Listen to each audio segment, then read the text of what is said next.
Right, Tom. So is all the 4 hour wicks lead to seller exhaustion?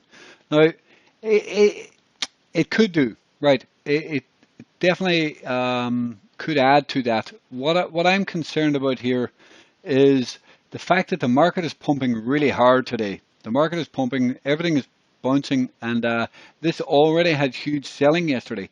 At this point, the sellers are still holding this down, and maybe even not the sellers are holding this down. There is a lack of buyers in this pushing this back up.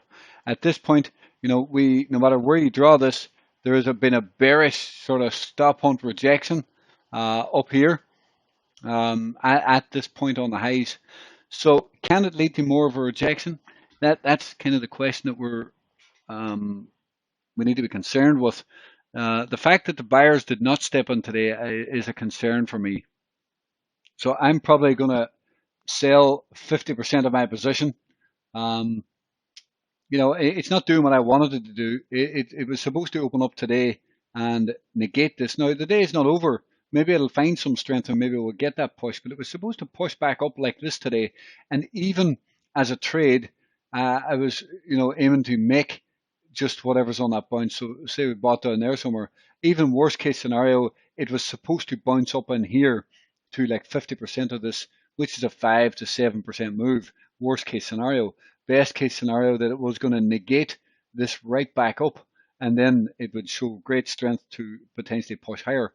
It's doing none of that. It's still red. It's still sitting there, still doing nothing. So it makes me slightly concerned. What could potentially be on the cards?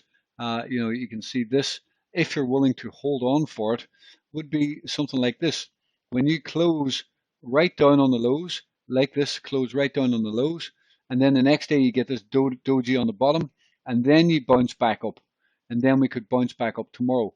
So, if you're willing to have patience and willing to wait for something like that back up to make some profit or to get out or whatever, this is a possibility, but it's not what I had anticipated. It's not what I had in mind.